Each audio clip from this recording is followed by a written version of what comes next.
Hello guys, hello. This is for Sagittarius. Sagittarius, welcome dito sa aking channel, Kapalaran 888. Welcome. Alamin natin kung anong messages, vibration, gabay, energy para sa lahat ng Sagittarius.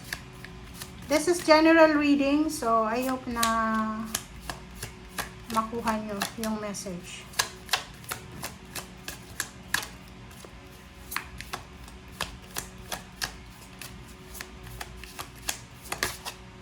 Okay, Sagittarius, what's your blessing for this week? 2 weeks. Blessing for good work, 18. Wow, good job.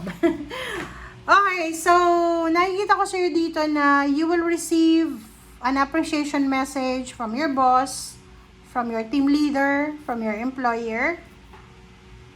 So nakikita natin dito na good job, good work ka. So pupurihin ka. Yun yung pwedeng unang-unang mangyayari sa'yo sa 2 linggo is pupurihin ka sa pagiging masipag mo, pagiging hardworking, sa pagiging magaling mo sa trabaho.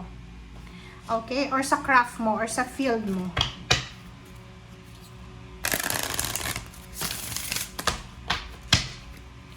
Alright, ano pa ba?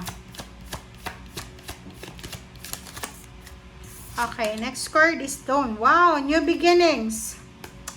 Okay, so sinasabi ng baraha sa'yo dito, Sagittarius, na simula ngayong linggo, maraming magsisimula sa buhay mo. Okay, parang ang dami-dami mong plano na posibleng sisimulan sa linggong ito. Like for example, new love life, new career, new source of inspiration, motivation, ganyan. Gusto mo magpatayo ng bahay, gusto mo magpakasal, gusto mo ma-promote, or ano pa man siya na mga plano nyo. Okay? So, congratulations sa lahat ng Sagittarius.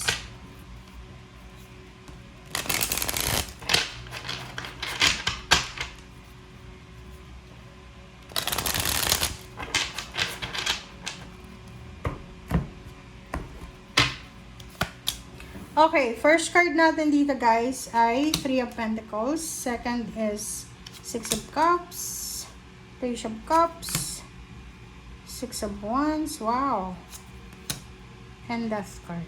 Okay, 3 of Pentacles.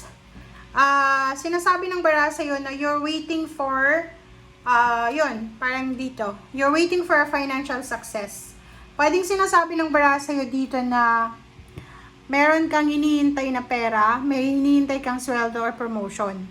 Yung iba naman sa inyo dito, you are planning or starting your new business. Parang ganon. Ang sinasabi ng baraha sa'yo dito, yung 3 of Pentacles dito is yung mga plano nyo dati. Like, gusto nyo magnegosyo dati, posibleng mangyari na siya sa ngayon. Like, siguro dati gusto mong magnegosyo ng kung ano-ano. Ngayon, siguro marami ka ng pera para mag-start, mag-invest sa negosyo, or kung ano pa man. Second is 6 of Cups. Sa Page of Cups tayo and 6 of Cups. Mag-iingat ka. You need to be careful na wag kang babalik sa mga taong nanakit sa'yo. Sa mga exes mo na sila yung umalis, iniwanan ka. So, wag kang babalik sa kanila. Sinasabi ng baraha sa'yo dito na in the near future, lahat ng mga kakaabalahan mo sa ngayon ay magdadala yan sa'yo ng tagumpay. Halimbawa, kung ano man ang sacrifices na ginagawa mo sa araw-araw sa Sagittarius, sinasabi ng baraha sa'yo na walang masasayang na sakripisyo. Okay? Lalo na sa love life. Halimbawa, sa love life mo, palaging ikaw yung nag-workout sa relationship, yung parang ikaw lang yung nag-iintindi, sinasabi ng baraha, huwag kang mag-alala kasi sa mga susunod na buwan, taon, araw, makukuha mo din yung appreciation and makukuha mo yung resulta ng pagsasacrifice mo, especially sa job, sa pag-iipon ng pera, sa pagtatrabaho. Sinasabi ng baraha sa'yo dito na may patutunguhan lahat yan na mga ginagawa mo. And last card dito is Death. Death is dawn. So, sinasabi ng baraha na paalis ka na, Sagittarius, sa madilim na yugto ng buhay mo. Okay? Paalis ka na sa negativity, papunta ka na doon sa new beginnings. Papunta, parang ano siya, alpha and omega.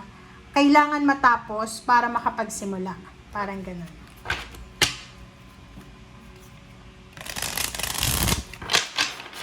Okay, let's check. Three of Pentacles. Three of Pentacles is Page of Wands. So, yun. Sinasabi ng baraha sa'yo dito na ipagpatuloy mo lang kung ano yan na pinaplano mo na business or collaboration or kung ano man yan na pinaplano mo sa'yo. Like, gusto mong magpatayo ng bahay, mag-business, mag-travel, mag-invest. Ituloy mo lang kasi sinasabi ng baraha, yan yung magdadala sa'yo ng tagumpay sa hinaharap. Okay. May mga tao na humingi ng tulong sa'yo sa nakaraan. Like, sabi ng baraha, if ikaw yung humingi, maging grateful ka, wag mong kakalimutan kung sino yung mga taong tumulong sa'yo, lalo na sa panahong walang-wala ka. Doon naman sa mga taong hinihingan ka ng tulong, sinasabi ng baraha sa'yo na kung may kapasidad ka na magbigay ng tulong, tumulong ka. Kasi, lahat ng nangyayari may dahilan. Okay? Page of Cups.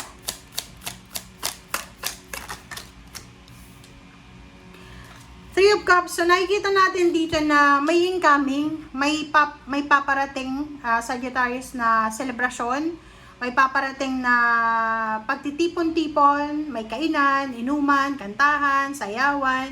And kung makikita mo dito, masaya to eh. Okay? Sobra-sobra yung fulfillment, achievements, satisfied ka sa kung ano man ito na mangyayari. Alright. Next card natin is reverse na strength. So, sinasabi ng baraha sa'yo dito na sa araw-araw na ginagawa mo, ang kailangan mo lang is consistency. Okay? Wag kang titigil. Wag kang titigil kasi tao ka lang, 'di ba? Human being, normal 'yan na may mga pagdadaanan tayong obstacles and challenges everyday, pero hindi 'yun rason para tumigil ka. So kahit daw dumaan ka man ng kung ano man na problema, may mga restrictions, may mga hang-ups, may mga delays, ituloy mo lang daw, okay? Ituloy mo lang daw and wag kang susuko. Okay, last message tayo. Death card.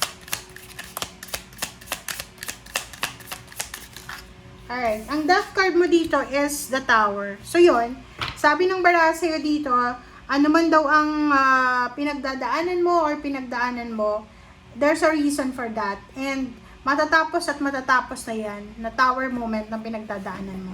Like for example, kung galing ka sa hirap, dumaan ka sa butas ng karayom, ganyan, yung mga sayings ng matatanda, diba?